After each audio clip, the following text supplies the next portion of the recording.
우리 몸은요, 매일의 해독 시스템을 가지고 있다는 사실에 참 감사하게 됩니다. 우리 몸은 매일 해독 시스템을 가지고 있어요.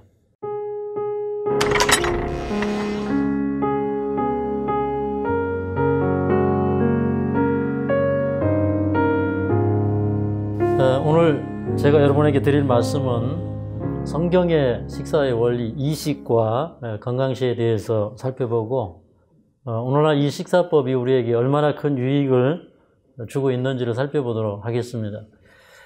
하나님의 말씀으로 돌아가면 하나님 말씀 가운데는 큰 영광이 비칩니다. 비록 이스라엘 사람들이 광야로 갔을 때 그 애굽에서 먹던 고기와 그 다음에 그 파와 마늘 같은 그런 자극적인 음식들이 생각이 났습니다. 그럼에도 불구하고 하나님께서는 그 백성들을 사랑하시기 때문에 광야에서 천사가 먹는 음식, 시편에 천사의 그 음식이라고 기록된 그 음식을 만나를 주셔서 그들로 먹게 하셨다고 하는 것입니다. 그래서 이제 우리 출애굽기와 민수기에는 이스라엘 백성들이 두 번이나 고기를 달라고 아우성을 치고 그것이 하나님을 대적하는 그런 욕망으로 나타났지만 하나님께서는 그럼에도 불구하고 그들에게 식물성 음식을 주셨다고 하는 것입니다. 그래서 이제 이런 말씀들을 볼 때 저는 이런 생각을 하게 됩니다. 건강을 위하여 건강식을 해야 되는가? 아니면 하나님의 말씀이니까 우리의 영적인 유익을 위하여 우리가 건강식을 해야 되는가를 생각해 봅니다. 근데 이제 많은 분들이 건강 강의를 들으면서 내가 단지 이 불치의 질병에서 해방을 받기 위해서 건강식을 해야 되겠다 이렇게 생각하는 사람들이 제가 보기에는 많은 것 같아요. 근데 저는 결단코 이런 비치로 이 건강 기별을 받아들이지 않았습니다. 하나님께서 주신 이 말씀은 우리의 영적인 유익을 위해서, 그리고 우리의 영성을 위해서, 우리의 품성의 변화와 하늘갈 준비를 위해서 건강 기별을 주셨다고 저는 그렇게 믿습니다. 건강개혁자라는 책에 보니까 히브리인들의 식사 습관에 관해서 이렇게 얘기하고 있습니다. 히브리인들의 일반적 식사 습관은 하루에 2끼 먹는 것이었다. 그들이 잘 차려서 먹는 식사는 한낮이 좀 지나서 먹는 식사였다. 그러니까 히브리인들, 다시 말해서 구약시대 유대인들은 거의 4,000년 동안에 이식을 해왔어요. 근데 첫 번째 식사는 언제 했을까요? 첫 번째 식사, 먹는 시간이 언제였을까요? 아침 8시였을 것 같습니까? 우리 하늘마을 시간을 성경에 맞추려고 해요. 근데 뭐 8시도 괜찮습니다. 그런데 우리 출애굽기 16장에 보니까 만나를 주실 때 언제 주셨어요? 아침 일찍 주셨습니다. 그리고 이제 뭐 그 저녁 무렵에 이렇게 그 두 번째 식사를 주셨는데 사실은 이제 출애굽기 16장과 민수기 11장에 만나 얘기를 하면서 동시에 메추라기, 이 고기를 주는 사건에 대해서 다루고 있는데 그런데 이제 그 만나 대신에 그 메추라기를 준 게 아니고 이 사람들이 고기를 달라고 아우성을 치니까 하나님께서 처음에 주실 때 딱 하루 주셨고 그 다음에 마지막에 주실 때 하루를 주셨어요. 그래서 이제 예수님께서도 요한복음 6장에 보면 메추라기 얘기를 안 합니다. 하늘에다 만나를 주셨다고 얘기하고 그들이 또 광야 생활을 마치고 가나안에 들어갔을 때 메추라기가 그쳤다고 하지 아니하고 다만 만나가 그쳤더라라고 얘기를 하고 있습니다. 그래서 이제 시편과 여러 선지자들의 기록은 계속해서 메추라기에 대해서 얘기하지 않습니다. 만나에 대해서 얘기하고 있기 때문에 하나님께서 광야 40년 동안 그들에게 식물성 만나를 주어서 먹게 했다고 하는 것은 진리입니다.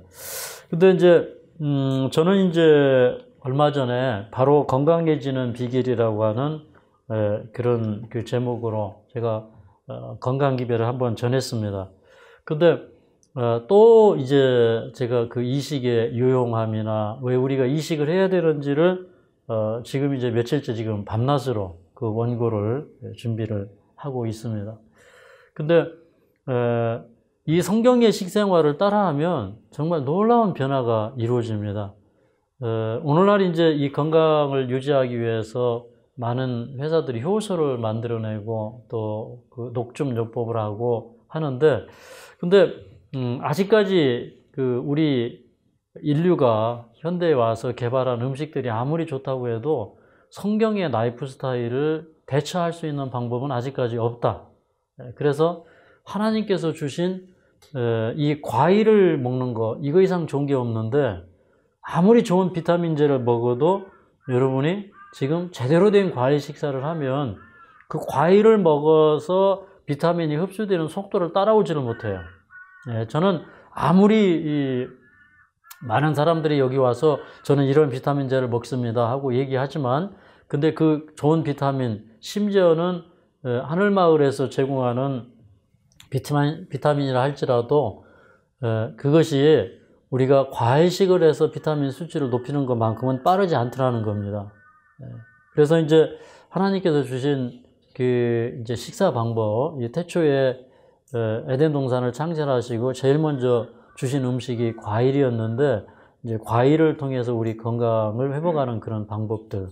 그 다음에 아무리 좋은 발효식품이 나오고 효소들이 나와도, 그러나 그것은 우리가 정규적으로 우리가 이 순수한 이 탄수화물을 먹고, 이제 자연 탄수화물, 복합 탄수화물, 이제 이런 것들 속에는 우리가 필요로 하는 미네랄, 항산화제, 뭐 파이토케미칼, 비타민, 이런 것들이 충분하게 들어있는데, 특별히 거기에 섬유질이 들어있어요.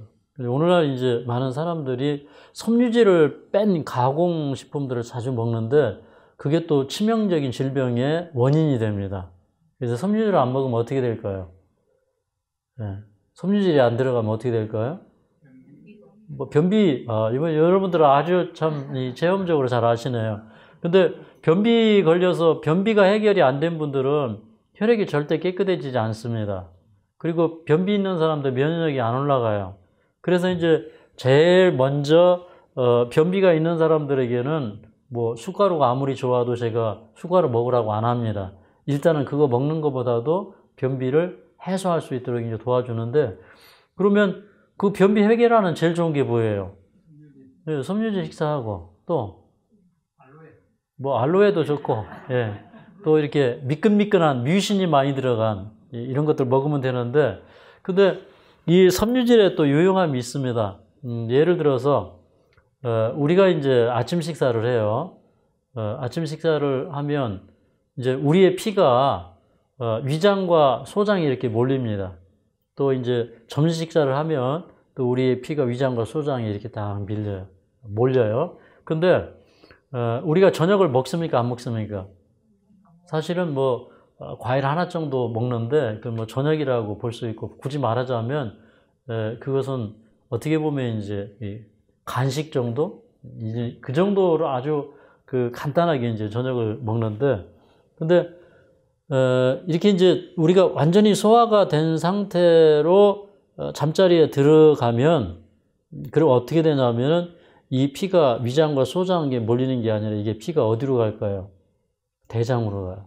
대장으로 가면 이 섬유질이 대장에서 분해가 되고 그게 발효되어서 유익균에 의해서 발효되면서 열을 일으키는 거예요. 그래서 그 배에서 열이 나서 그 열이 말초신경까지 다 이렇게 말초 혈액까지 전달이 되는 겁니다. 그렇기 때문에 늦은 저녁 식사를 하고 나면 그 다음날 바로 손발을 만져보셔요. 밤새 뱃속에서 꾸르륵 우르릉 쾅쾅 한 날은 아침에 일어나면 손발을 딱 만져보면 바로 차갑습니다. 그런데 저녁을 안 먹고 이제 섬유질 식사를 해서 뭐 과일 속에 들어있는 섬유질도 좋고, 우리가 이제 낮에 이 점심에 먹은 섬유질, 이제 이런 것들이 이제 장에 딱 도착을 했으면 이게 저녁에 유익균에 의해서 이게 발효가 되면서 우리 몸을 따뜻하게 해주는데, 여러분 이게 배가 따뜻하면 직장암 걸릴까요? 대장암 걸릴까요? 뭐 이 난소암 이런 거, 복막암 이런 암들이 잘 안 걸리는 거예요. 왜 그러냐면 이 배가 따뜻해지면은 이 배가 따뜻해졌다는 얘기는 뭐냐면 거기에 많은 백혈구들이 모여들고 밤새도록 치유작용이 일어났다는 거예요. 그렇기 때문에 우리 그 저녁에 식사를 안 하고 그 혈액이 대장으로 가서 이 대장 속에서 이 배를 데워줘서 거기서 에너지가 생산되도록 그렇게 하는 이 치료 방법이야말로 가장 좋은 치료 방법입니다. 이렇게 되면 이제 이 이적이 일어나는 것입니다.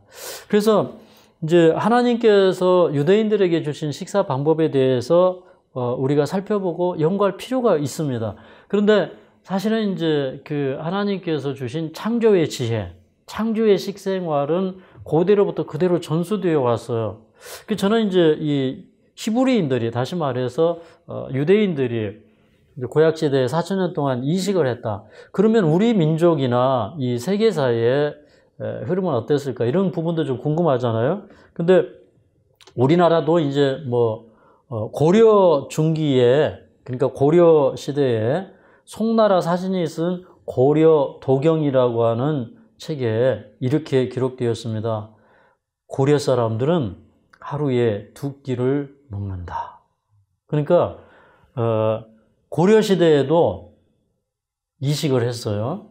그 다음에 조선시대에 이덕무가 쓴 청장관정서라고 하는 책이 있어요. 이덕무가 쓴 청장관전서라는 책이 있는데 우리나라 사람들은 아침과 저녁에 5흡을 먹으니 하루에 1대를 먹는다. 이렇게 기록되어 있어요. 그러니까 조선시대에도 사람들이 아침과 저녁을 먹으니 5흡을 먹으니 하루에 1대를 먹는다. 이렇게 얘기했어요. 그래서 이제 이 조선시대에도 사람들이 이식을 했다. 하나님께서 우리에게 이식을 하도록 주셨다. 근데 이제 제가 이제 성경을 좀 근거해서 말씀을 드리기 위해서 먼저 좀 성경을 읽으면서 그 다음 부분을 이어가도록 하겠습니다. 우리 출애굽기 15장 22절부터 이렇게 보면 하나님께서 이스라엘 백성들을 광야로 데리고 가신 다음에 그들에게 이제 그 뭐 22절부터 24절까지 이렇게 보면 그들에게 이제 물을 주셔서 물을 마시게 합니다. 그 다음에 이 건강 유지에 있어서 좋은 피를 만드는 데 있어서 물은 굉장히 중요합니다. 맞습니까? 우리가 이제 그 혈액이 보통 뭐 한 4리터에서 6리터 정도 됩니다. 체중의 한 13분의 1? 뭐 그 정도가 이제 아마 이제 이게 이제 혈액일 거예요. 근데 여기 이제 하나님 말씀에 뭐라고 했냐면 여기 16절에 자 26절 15장 26절 한번 읽어보도록 하겠습니다. 시작. 가라사대 너희가 너희 하나님 나 여호와의 말을 청종하고 나의 보기에 의를 행하며 내 계명의 귀를 기울이며 내 모든 규례를 지키면 내가 애굽 사람에게 내린 모든 질병이 하나도 너희에게 내리지 아니하리니 나는 너희를 치료하는 여호와임이니라. 여기 보면 야 너희가 내 말을 잘 순종해라. 이런 말 속에는 내가 너희에게 준 건강법칙을 잘 순종해라. 이런 말씀도 들어있는 것입니다. 그러면 내가 애굽 사람에게 내린 모든 질병이 하나도 너희에게 내리지 아니하리니 이렇게 얘기했어요. 이거 여러분 믿으십니까? 네, 이거 성경의 식생활로 돌아가면 하나님이 틀린 말 하시는 분 아니에요. 하나님이 실현하시는 분이 아니에요. 보니까 그러면 애굽 사람에게 내린 질병이 뭐냐? 사실 하나님이 애굽 사람에게 내린 질병은요, 가장 대표적인 게 뭐냐면 이제 그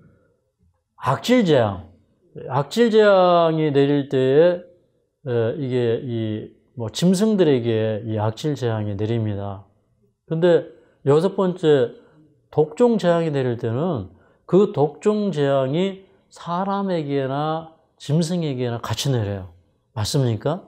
근데 그 질병이 시작될 때 애굽의 술사들에게서 시작되어서 온 애굽으로 이렇게 퍼져나가는 것을 볼 수가 있어요. 그러면 이제 뭐 신명기 28장에 보면 신명기 28장에도요.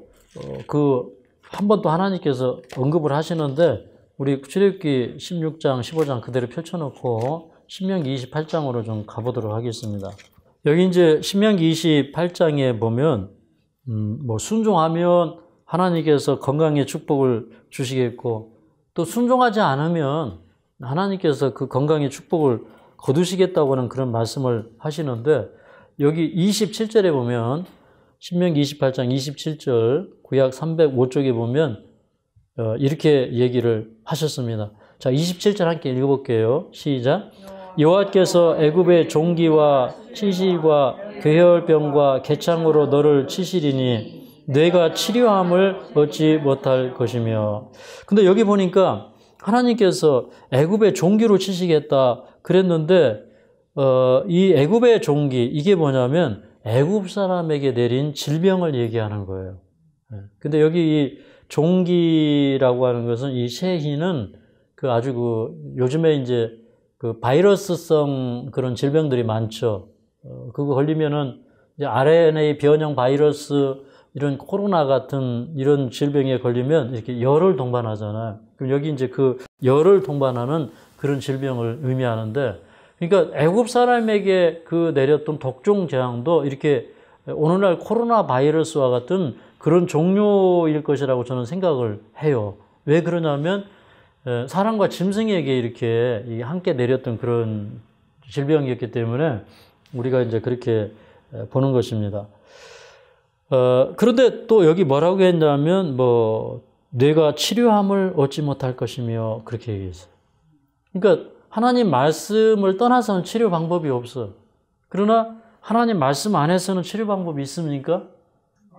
저는 그렇게 믿습니다. 하나님 안에서는 치료 방법이 있어요. 그러니까 이 세상에 가면 갈수록 하나님의 말씀을 떠났기 때문에 이 불치의 병들이 오는 것입니다.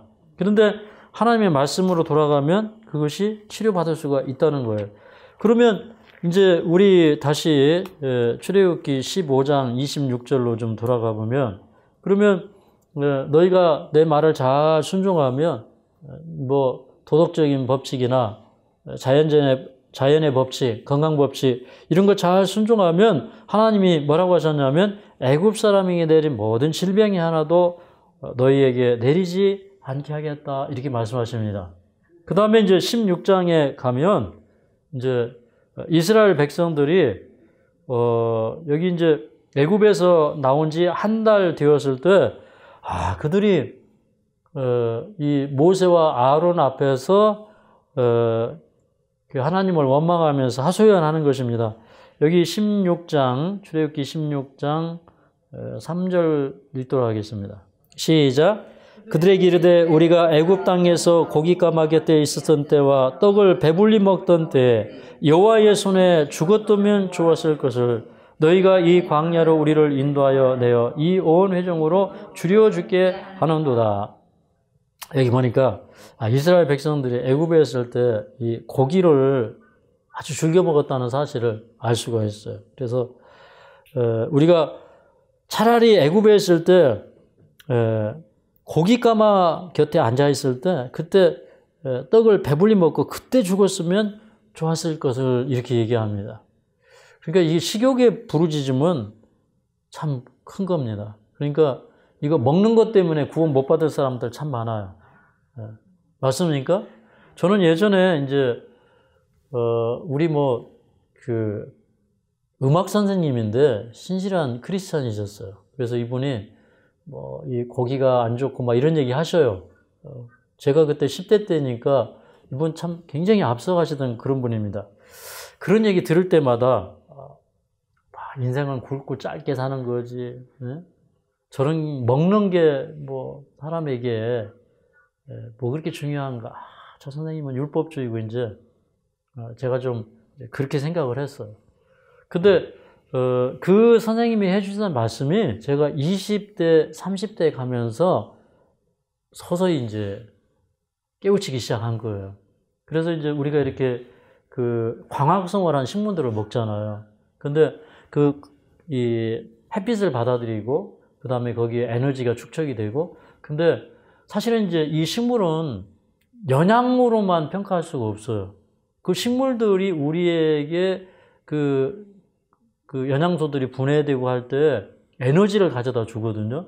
사실 그 부분에 있어서는 깊이 연구가 안 되고 있지만 앞으로는 그런 부분들의 연구가 계속되어서 일어날 거라고 저는 생각을 합니다. 그러니까 우리는 하나님께서 이 세상에 햇빛을 통해서 에너지를 주시고, 그 다음에 그 식물의 에너지를 사람이 이렇게 받는 거예요. 사실 뭐 영양소도 또 따지고 보면 빛이 물질을 만들어내고 그 물질이 또 분해되면서 또 에너지를 내고 하기 때문에 뭐 영양소 자체도 우리가 에너지라고 그렇게 볼 수는 있어요. 맞습니까? 예. 그런데 제가 깨달은 것은, 이게 먹는 것이 품성에 영향을 미친다. 제가 이제 이렇게, 예를 들어서, 우리가 이제 이렇게 음식을 섭취를 하는데, 우리가 이제 기름을 과도하게 먹는 것도 좋지가 않아요. 그러니까, 심지어는 불포화 지방산, 그러니까 식물성 기름이라 할지라도 그것이 좋지가 않아요. 근데 우리 몸에 이렇게 흡수가 되면 우리 몸 안에서 산소와 만나면 그거를 과산화지질이라고 얘기를 합니다. 그런데 그 과산화지질은 우리 몸에서 이물질로 여기기 때문에 이 대식세포가요, 이 과산화지질을 이렇게 덩어리를 만나면 얘를 삼켜버려요. 그러니까 대식세포가 과산화지질을 만나면 얘를 삼켜버려요. 그러니까 우리 몸이 얼마나 신비스러운 그런 작용을 하고 있는지 몰라요. 그래서 참 이 인체의 신비는 우리가 지금도 이해하지 못하는 게 너무 많아요. 근데 사실은 이게 과학적인데 조금 더 들어가면 이게 거기에 창조의 섭리가 거기에 나타나 있고 창조의 사랑이 있고요. 어떻게 보면 거기에는 또 다른 어떤 영적인 질서가 있어요. 그래서 이게 자연의 질서를 가만히 들여다보면은 그게 하나님의 그 품성과 그 하나님의 뭐라고 할까, 영적인 세계의 어떤 질서가 사실은 우리의 이 몸속에서도 저는 일어난다고 봐요. 그 어떻게 대식세포가 그 과산화지질이 우리 몸에서 안 좋은 줄 알고 먹을까? 근데 얘가 이제 죽을 때 이제 동맥의 내피, 뭐 어떤 때는 뭐 이렇게 중피까지 파고 들어가서 얘가 이제 죽어요. 그러면 이 활성산소가 함유되어 있는 이 과산화지질이 내피를 손상시키면서 그 손상된 부분에 이게 지질이 쌓이면은 이게 뭐가 되는 거예요? 이게 뭐가 될까요? 혈관성 질환 가운데 가장 대표적인 게 뭐예요? 뭐 고혈압도 되고, 예. 지금 제가 얘기하려고 하는 것은 그게 쌓이면 이제 그냥 일반적으로 혈액속에 많이 떠돌아다니면 고혈증도 되고, 이게 혈관에 쌓이면 뭐가 될까요? 동맥경화가 되잖아요. 그죠? 동맥경화가 되는 것입니다. 그래서 이게 이제 이런 것들이 우리 뭐 뇌에 쌓여서 뭐 혈전을 이루기도 하고, 또 어떤 때는 이런 것들이 모여서 어떤 영향을 미치게 되면 뭐 치매도 되고 파킨슨도 되고 여러 가지 이 질병들이 유발이 되는 것입니다. 그래서 저는 이제 이걸 보면서 저녁 식사를 하는 것이 참 안 좋다. 왜 그러냐면 이제 이 저녁을 많이 먹고 자면 소화를 잘 못 시키니까 소화가 안 된 상태에서 이렇게 잠을 자는 겁니다. 그러면 그게 이렇게 위장, 소장에 이렇게 피가 충분히 몰려서 소화를 시켜가지고 그것이 이제 소화를 다 끝낸 다음에 우리 이제 이 배에서 이렇게 열이 발생이 돼가지고 온몸이 따뜻해지는 이런 그 시스템에 문제가 생기는 거예요. 저는 이제 우리 몸은요 매일의 해독 시스템을 가지고 있다는 사실에 참 감사하게 됩니다. 우리 몸은 매일 해독 시스템을 가지고 있어요. 근데 그 해독 시스템이 언제 이게 돌아가냐면 저녁 시간에 돌아가는 거예요. 여러분 아침과 점심을 먹을 때는 이제 우리 몸은 소화에 집중되어 있어요. 이거는 이제 소화 시스템으로 돌아가는 것입니다. 그런데 저녁 시간에는 해독 시스템이 가동이 되는 거예요. 우리는 저녁마다 해독 시스템을 가동시켜 줘야 되는 거예요. 그런데 이제 그 소화 시스템이 이제 가동이 될 때는 아침에 일어나면 이제 교감신경이 항진이 되고, 이제 이게 교감신경이 활발해지고, 그 다음에 이제 인슐린이 착 나오면서 우리가 무슨 생각이 딱 들어갑니까? 배가 고프다. 밥을 좀 먹어야겠다. 이런 생각이 딱 드는 거예요. 그래서 아침과 점심에는 위장과 소장에 혈액이 모여서 쫙 소화를 시켜주는 것입니다. 그 다음에 이제 소화 다 시킨 다음에 이제 위가 빈 상태에서 저녁에 딱 자면은요, 그 위장과 소장을 빠져나갔던 그런 이 섬유질이 대장에 딱 가서 거기서 발효가 딱 돼가지고 여기서 열을 다 일으키면 온 몸에 이렇게 에너지가 쫙 돌고 이러면서 이제 저녁에는 소화기관에 몰렸던 이 피가 말초, 혈관 이런 데로 가는 것입니다. 이런 데로 가가지고 우리 몸 안에서 이렇게 소화기가 쉬는 동안에 해독이 일어나는 거예요. 해독이. 저녁 시간은 해독의 시간이에요. 근데 이제 그걸 깨트리는 거예요. 그리고 저녁에 이제 많이 먹고 잤어요. 그러면 얘네가 이제 소화를 못 시켜요. 그러니까 이 속에서 뭐가 이루어질까요? 이제 부패되는 거죠.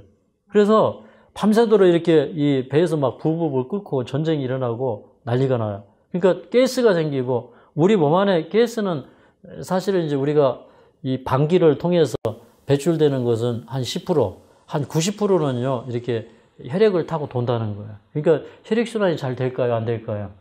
안 되죠. 여러분, 우리 심장을 떠난 혈액이 심장으로 다시 돌아오는데 시간이 얼마나 걸릴까요? 얼마나 걸릴 것 같아요? 네? 와, 우리 장로님 꽤 청명하시네. 네. 어떤 이제 그 글을 보니까 어떤 연구를 보니까 뭐 40한 6초, 7초? 막 이렇게 얘기를 해요. 그렇게 이게 혈액순환이 이게 잘 돼요. 근데, 우리가요, 이 혈관의 길이가 대략 몇 킬로라고 합니까? 12만 킬로. 12만 킬로면 지구의 몇 바퀴? 한 3바퀴. 지구 뭐 이게 이제 지구 2바퀴 반의 길이다, 또 3바퀴다, 뭐 이렇게 얘기를 하는데 저는 3바퀴가 맞는 것 같아요. 그러니까 이게 지구 3바퀴를 돌아서 오는데 단 몇 분밖에 안 걸려요? 1분이 채 안 걸리는 거예요. 사람마다 조금 차이는 있을 수 있을 것 같기는 해요. 그러니까, 그런데 그런 이 빨리 순환을 시켜줘야 되는데 거기에 가스가 들어가면 이게 순환이 잘 될까요? 안 될까요? 안 되는 것입니다. 그래서 이렇게 저녁을 먹고 자면 그러면은 이제 첫째, 우리 피가 이렇게 탁해지는 것입니다. 그래가지고 산소 공급도 안 되고, 그래서 이제 산소 공급 안 되고, 산소 공급이 안 되니까 또 이렇게 혈액순환도 잘 안 되고, 그래서 이제 저녁 먹고 자다가 되게 중풍이 온다. 이런 얘기들을 많이 해요. 그래서 저녁 식사는, 이렇게 뇌졸중이나 또는 이제 중풍 이런 것들을 유발할 수 있는 최고 안 좋은 이 식사 방법이에요. 근데 우리가 또 그 저녁 식사를 하지 말아야 되는 그런 이유들은 많이 있습니다. 이제 몇 년 전에 이제 2016년, 17년 이제 그때에 그 인터넷에 올라온 이런 기사들을 보면요. 이제 회춘의 방법에 대해서 이렇게 연구해가지고 이렇게 논문을 쓴 사람들이 있어요. 그런데 거기 보면은 이 회춘의 최고의 방법이 뭐냐면 미토콘드리아를 재생시키는 거예요. 그래서 이제 이걸 낡은 미토콘드리아가 죽고 새로운 미토콘드리아가 생기는 것을 우리는 뭐라고 하냐면 미토파지다 이렇게 얘기합니다. 오토파지는 뭐예요?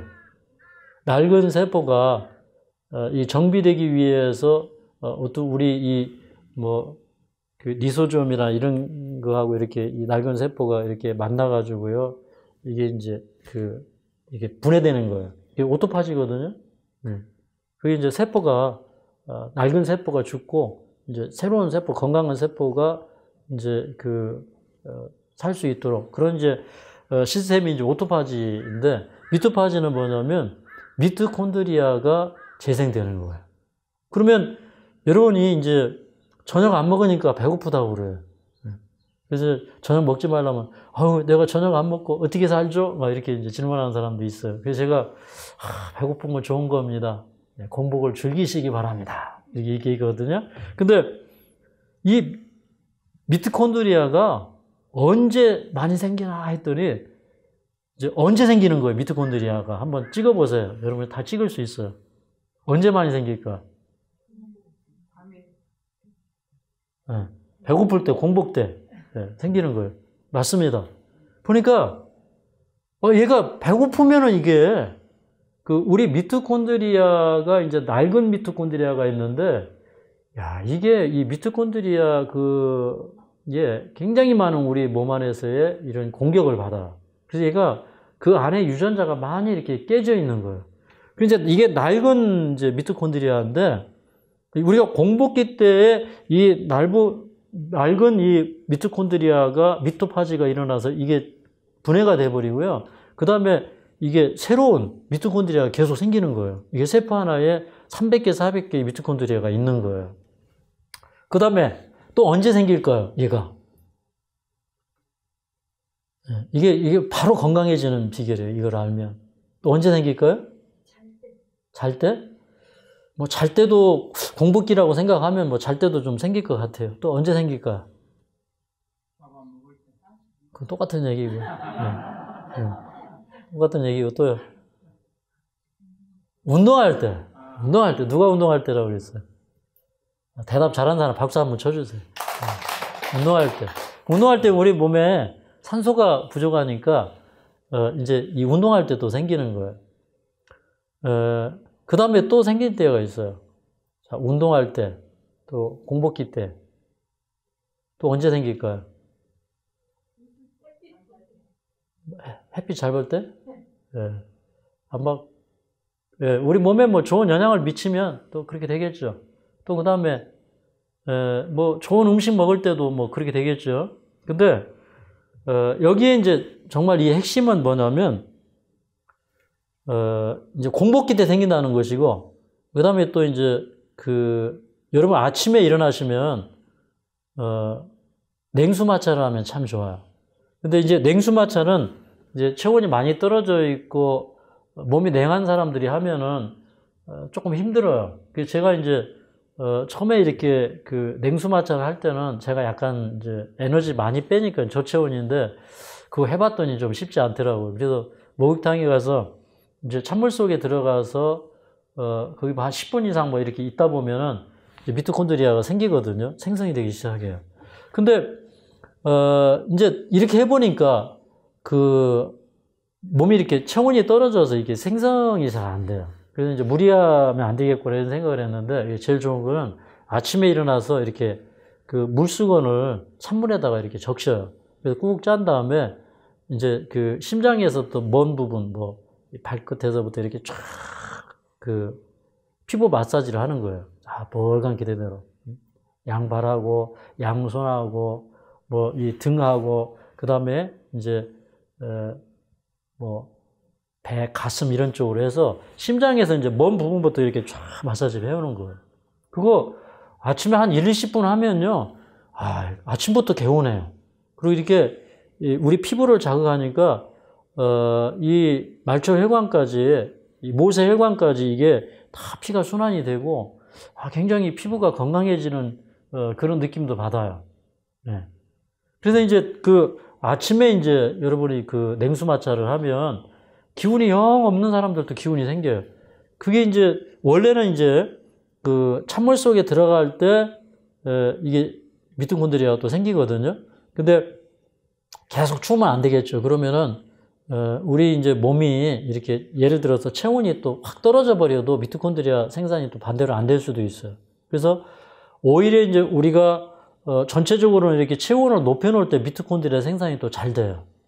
이제 찬물 속에 들어가면 어떤 에너지를 발산해야 될 필요에 의해서 이게 더 생기기도 하지만, 그래서 이제 그거를 내 체온에 맞게 적절하게, 그래서 이제 추위를 타는 사람들은 이제 잠깐 이렇게 냉수마찰 해주고 또 따뜻하게 해주고, 그래서 이제 추울 때는 또 이렇게 따뜻한 물로 해서 몸을 데펴주고 이렇게 냉수, 온수 이렇게 할 때도 이 미토콘드리아 생성이 많이 돼요.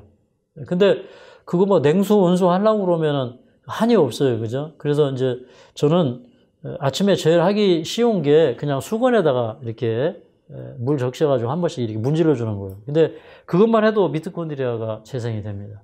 근데 이렇게 이제 미토콘드리아를 재생을 잘 시키는 방법이 뭐냐면 이제 일을 이식하는 방법이에요. 그럼 우리 면역력이 아주 쑥쑥 올라가고요. 그래서 그 미토콘드리아는 이제 다른 말로 말하면 우리 몸 안에서 에너지 발전소예요. 맞습니까? 이거는 어떻게 보면 우리 생활할 수 있는 그런 어떤 그 동력 장치가 여기 이제 미토콘드리아에 있는 거기 때문에 이 미토콘드리아를 활성화시키기 위해서는 일을 이식하고 저녁을 안 먹는 게 너무 좋다는 거예요. 이제 그래서 하나님께서 여기 출애굽기 16장에 보면 이제 이스라엘 백성들이 고기 달라고 아우성을 칠 때 여기 10절에 보면 이제 10절에 보면 출애굽기 16장 10절 좀 읽도록 하겠습니다. 굉장히 중요한 말씀이 나옵니다. 10절을 읽도록 하겠습니다. 시작.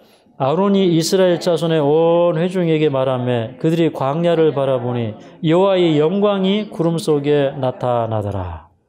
여기 이제 하나님께서 이스라엘 백성들에게 하나님의 영광을 나타낼 필요를 느끼시고 이제 시내산에 그 하나님의 영광이 드러났을 때 참 굉장한 그 영광을 그들이 이렇게 좀 간접적으로 느낄 수가 있었는데 근데 이제 이 구름 속에 하나님의 큰 영광이 드러났을 때 한번 생각을 해봐요.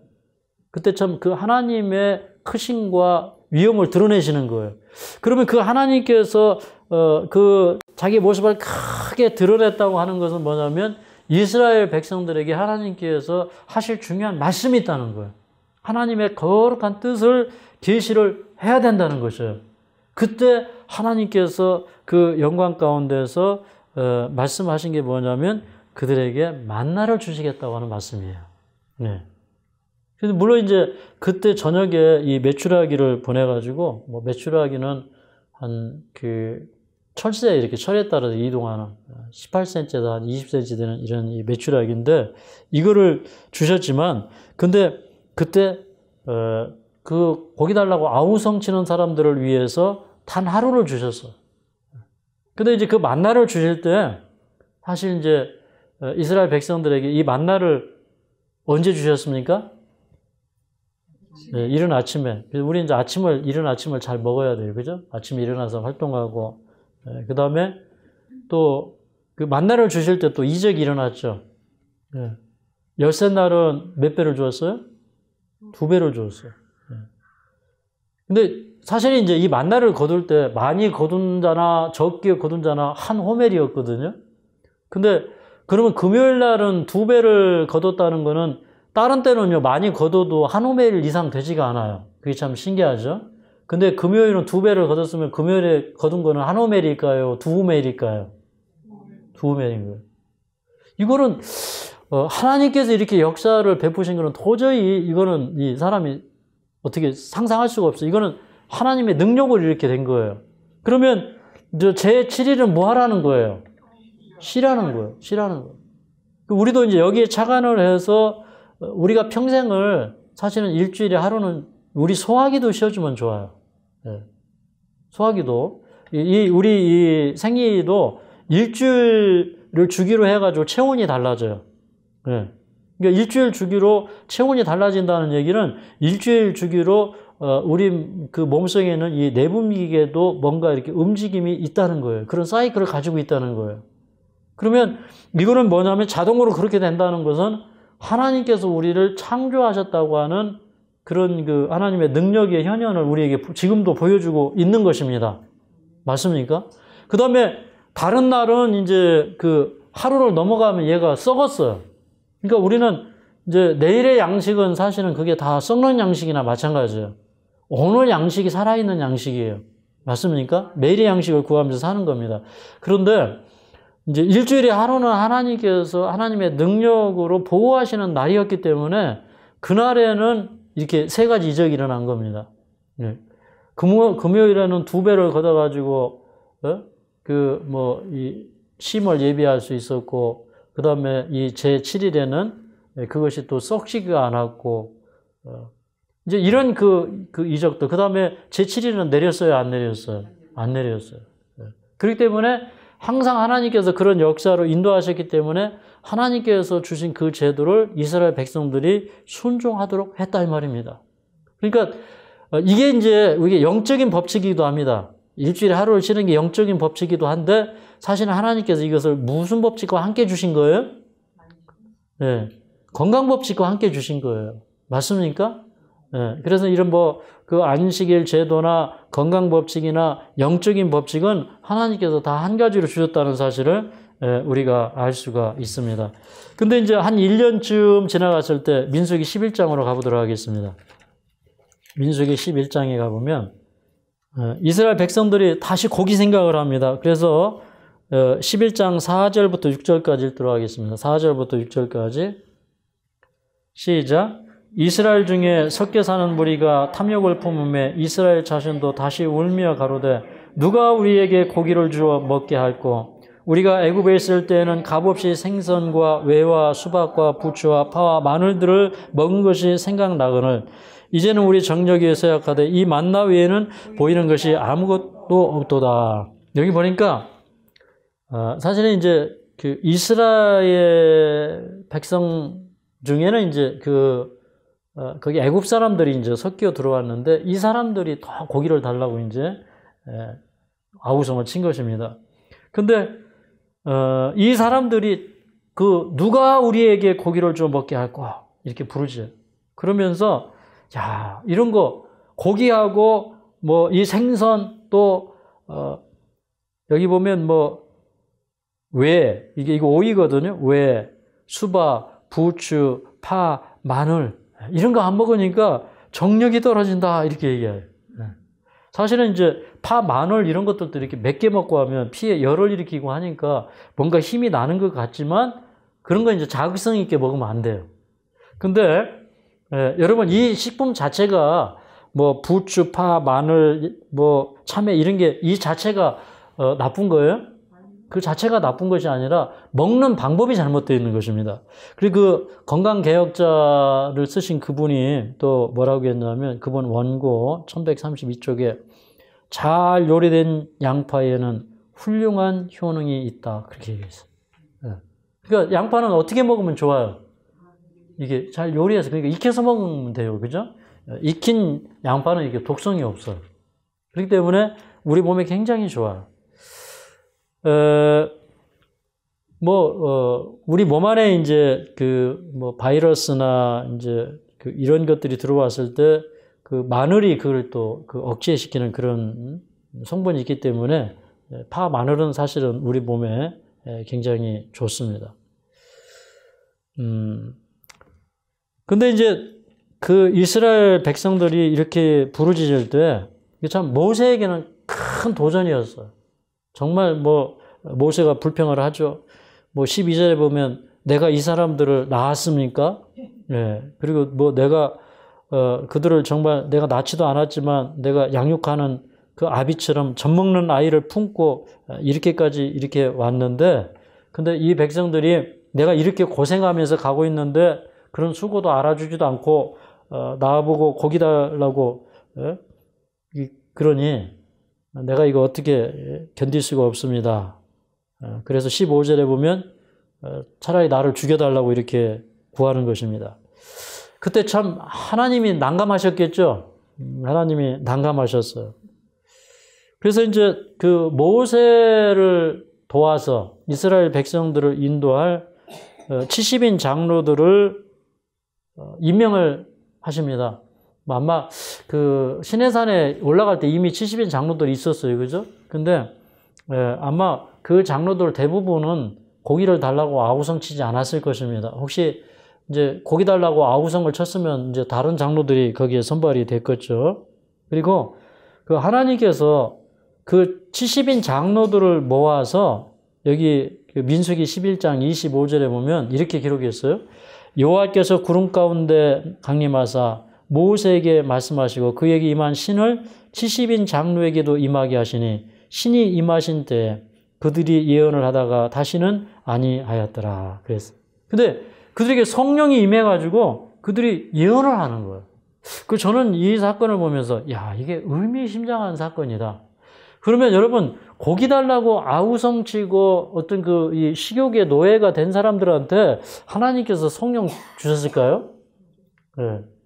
왜 그러냐면요. 이 하나님께서 다시 고기를 주실 때 1개월을 먹을 분량을 그들에게 주시겠다고 하셨어요. 네. 근데 이것도 잘 연구를 해보니까 1개월 동안 주신 게 아니라 그때 이제 그 메추라기 딸을 주실 때에 이렇게 그 메추라기가 이렇게 우리는 이제 이 본문에 보면 뭐 이게 그 31절에 보면 지면 위에 2규빗쯤 내리게 한지라 이렇게 기록되어 있잖아요. 우리 한글 성경에는. 그러니까 이 2규빗이면 한 90cm 정도 막 메추라기 떼가 와가지고 막 거기 막 죽은 메추라기 떼가 확 쌓인 거예요. 하나님께서 그런 죽은 메추라기를 먹으라고 할 리가 없어요. 그죠? 그래서 이제 이거를 현대인의 성경에서는 뭐라고 번역을 했냐면 지상에서 약 1m 높이로 날아다녔다. 그렇게 되어 있어요. 그러니까 지상에서 1m 높이로 날아다니니까 가가지고 뭐 하면 돼요? 그럼 집으면 돼요. 그죠? 집어가지고 그거를 이제 산채로 이거를 잡았어요. 잡아가지고 그들이 이걸 얼마를 모았다고 했냐면 적게 모은 자도 10호멜이라 그랬는데 10호멜은요. 한 호멜은 나귀에 실을 수 있는 분량인데 230리터인데 10호멜이니까 이게 15가마예요. 사람들이 15가마. 그러니까 고기가 얼마나 먹고 싶었으면 15가마를 거뒀을 거예요. 네. 그걸 막 놓을 데 없으니까 다 진 저쪽으로 퍼져나가면서 그걸 막 쌓아놨어요. 근데 그 고기를 달라고 아우성 치던 이 주동자들이 이 고기를 먹을 때 어떤 일이 벌어졌어요? 그게 잎사이에서 씨 피기도 전에 그들에게 그 연병이 와가지고 그 많은 사람들이 죽습니다. 그래서 그곳을 뭐라고 했냐면 기브롯 핫다아와 탐욕의 무덤이다 그렇게 얘기했어요. 어떤 부인이 그런 얘기를 했습니다. 오늘날 죽어있는 사람들이 많은 묘비에 뭐라고 쓰여져야 된다고요? 좋지 못한 요리로 사망함 이렇게 기록이 되어야 된다고 그러는데 근데 사실 오늘날 많은 사람들이 무덤에 탐욕의 무덤 이렇게 기록이 돼야 될지 몰라요. 그러니까 너무 이렇게 먹어서 병이 되고 하나님이 먹지 말라는 거 이게 탐닉하는 것이죠. 그래서 하나님이 이스라엘 백성들에게 고기 주는 걸 원했다 원치 않았다? 원치 않았다. 그래서 하나님이 그들에게 그 하나님의 영광을 드러내시면서 그 하나님의 영광 가운데 주신 건 뭐냐면 이제 1년 전에 그들에게 만나를 주시겠다고는 하나님의 뜻을 그 거룩한 계시를 준 거예요. 하나님의 큰 영광 속에. 근데 이 사람들이 다시 고기 달라고 그러니까 하나님이 뭐라고 하셨냐면 여기 19절 20절에 보면 하루나 이틀이나 닷새나 열흘이나 20일 먹을 뿐만 아니라 코에서 넘쳐서 싫어하기까지 1개월간을 먹게 하시리니 그렇게 얘기했어요. 이런 표현을 보니까 하나님이 주고 싶어 주신 거예요? 안 주고 싶은데 억지로 주신 거예요? 억지로 주신 거예요. 우리 억지로 먹으면 안 말려요. 그죠? 하나님도 못 말려요. 이거 억지로 먹는다는데 어떻게 말립니까? 우리 하나님께서 시편 106편에 보면 이런 말씀을 하십니다. 시편 106편 14절 15절 시작. 광야에서 욕심을 크게 바라며 사막에서 하나님을 시험하였도다. 여호와께서 저희의 요구한 것을 주실지라도 그 영혼을 파리하게 하셨도다. 자, 이스라엘 백성들이 광야에서 고기를 달라고 해서 하나님께서 억지로 주셨어요. 그걸 이제 욕심을 크게 바라였다 이렇게 묘사했고 하나님을 시험했다고 묘사했습니다. 여호와께서 저희의 요구한 것을 주실지라도 그 영혼이 파리하게 하셨도다. 그 영혼이 파리하게 되었다는 것은 쇠약하다, 여의다, 모자라다 이런 뜻이에요. 그러니까 하나님이 그들에게 육식을 주신 다음에 그 육식은 그들에게 영적인 쇠퇴에 그들이 아주 연약해지고 여의고 이렇게 된다는 것을 하나님께서 보여주신 거예요. 그러니까 우리 영적인 유익을 위해서, 영적인 건강을 위해서 하나님께서 우리에게 이 식물성 음식을 주시고 이식을 하게 하시고 그런 건강법칙을 주셨다는 사실을 우리가 알 수가 있습니다. 제가 이걸 체험 소개 하나 읽어드리고 마치겠습니다. 하늘마을 힐링센터 체험기. 저는 14년 전 유방암 2기를 진단받고 항암과 방사선 치료를 받았으며 잘 지내다가 최근 2020년 5월에 림프와 주변 조직의 재발과 전이가 되었습니다. 하나님께 맡기는 삶, 하나님께서 왜 저에게 혹독한 시련을 주시는지 생각하면서 하나님 뜻대로 치료를 달라고 주님께 맡기며 간절히 기도했습니다. 하늘마을 힐링센터에 대한 치료의 확신, 초음파 PET-CT 검사 결과 다른 장기의 전이는 없었지만 수술이 불가능하며 3월과 4월에 걸쳐 18번의 방사선 치료를 받았습니다. 다음 검사를 기다리는 중에 하늘마을 건강 강의를 보면서 치료에 대한 믿음이 생겼습니다. 코로나19로 힘든 상황 속에서 가족의 반대를 무릅쓰고 하늘마을 힐링센터로 향했습니다. 이곳의 깨끗한 환경과 아름답고 우아한 인테리어에 반했으며 하루하루 지내면서 제 몸은 조금씩 변해가고 있었습니다. 아침 체조로 하루를 열고 정성 가득 맛있는 식사와 신선하고 맑은 공기와 피톤치도 가득한 등산로는 제 병든 세포를 치료하기에 충분했습니다. 매주 금요일마다 건강 체크를 할 때 놀랍게 좋아지는 것을 확인할 수 있었습니다. 모든 기능이 좋아지고 피 모양과 색깔이 예쁜 모양과 맑은 색으로 변화된 것을 보고 다가올 병원 검사가 기대가 되기도 했습니다. 그렇게 4주를 보내고 집으로 돌아오면서 검사 결과를 보고 하늘마을에 다시 오기로 원장님과 약속하였었습니다. 깨끗하게 치료받은 병원에서 초음파 PET 검사 결과 저는 제 귀를 의심했습니다. 의사 선생님께서는 웃는 얼굴로 깨끗하다고 하셨습니다. 놀랬습니다. 네. 한번 박수 한번 세게 치고 갈까요, 그러면? 네. 2014년 유방암 2기가 2020년에 림프와 주변 조직에서 이제 재발 전이가 된 상태였습니다. 하나님과 하늘마을 힐링센터의 감사, 이렇게 감사의 마음을 전할 수 있도록 인도해 주신 하나님께 감사드리며 하늘마을 원장님과 부원장님, 장로님, 실장님, 주방, 이모님들 또한 아픔을 함께 나눴던 환우분들께 진심으로 감사드립니다. 지금도 암과 투병하시는 모든 분들 용기를 가지시고 하나님께 소망을 두며 하늘마을 프로그램을 믿고 꾸준히 실천하면 분명히 좋은 결과가 있으리라 저는 확신합니다. 감사합니다. 얼마나 잘 적어주셨는지요. 네. 한번 인터넷에 올려야 되겠습니다. 그런데 저는 이제 이분이 한 달밖에 안 있어서, 못 있어서, 다음에 더 들어오라고 이렇게 얘기를 하고 이제 보내줬지만, 이분이 한 달 만에 아주 깨끗해졌다고 하는 검사 결과를 받고 또 좋은 소식을 주셔서 얼마나 감사한지 모르겠습니다. 앞으로 이제, 이런 일들이 더 많이 일어나겠죠. 지금도 계속 일어나고 있지만, 여러분도 다 이렇게 이 성경의 건강 원리를 따라 했더니 좋아졌더라. 하나님의 역사가 나타났더라. 이렇게 간증하게 되시길 간절히 바라면서 말씀을 마치겠습니다.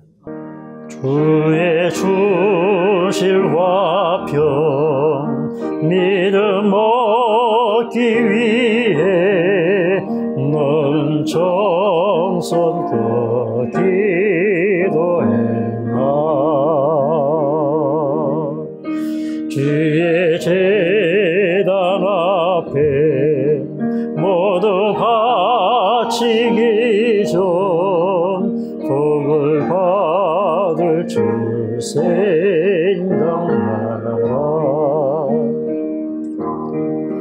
주의 제단에 삼제사 드린 후에 주의 맘을 주장하여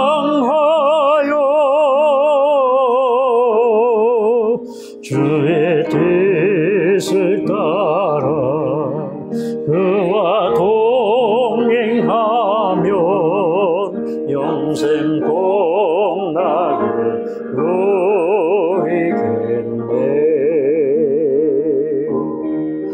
주의 밝은 빛에 항상 활동하며 선한 사업을 힘 힘쓰겠나. 자유 얻으려면 주의 뜻을 쫓아 너의 모든 것 희생하라.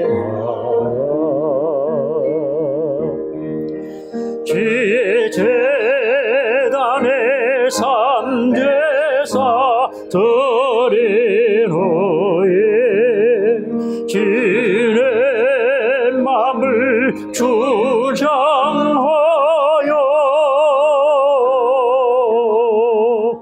주의 뜻을 따라 그와 동행하면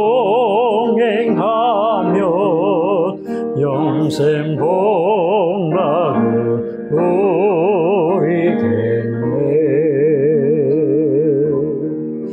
주의 제단 앞에 모두 바친 후에 주와 온전히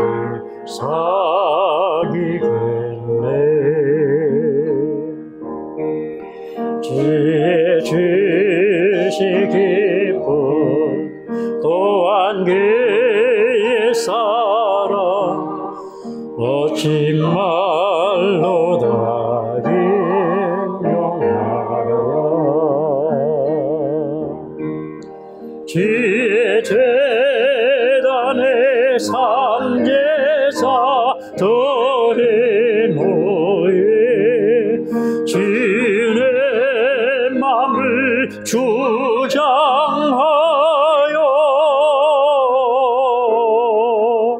주의 뜻을 따라 그와 동행하면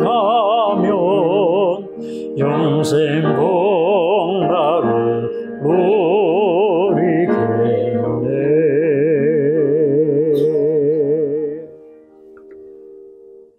우리의 치유자가 되시는 우리 하나님, 우리가 아직 호흡이 있고 살아야 될 이유가 있어서 여기에 부름을 받았습니다. 아멘.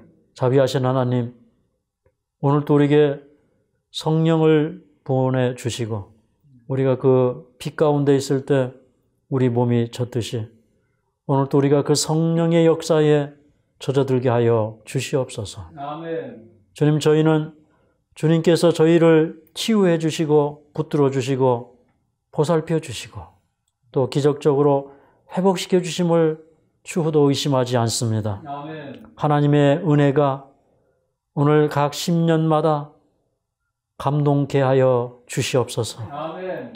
하나님의 손길이 각 심장을 터치해 주셔서 오늘 이 시간 이후로 우리에게 성령 충만히 임재해 주시고 또 하나님은 참으로 치유자시라고 하는 사실을 우리가 몸소 체험할 수 있도록 도와주시옵소서. 아멘. 자비하신 하나님, 우리를 구원해 주시고 붙들어 주시며 하늘까지 가는 먼 여행길에 우리를 지켜서 하늘에까지 인도하실 것을 믿습니다. 아멘. 오늘 하루도 우리가 주님과 동행하게 하여 주시고 아멘. 주님의 전에 우리의 몸과 마음과 또 우리 가진 것의 일부를 드리오니 주님 받아주시고 영원토록 주님의 품에 안아 주시옵소서. 아멘. 예수님의 이름으로 간절히 기도하옵나이다.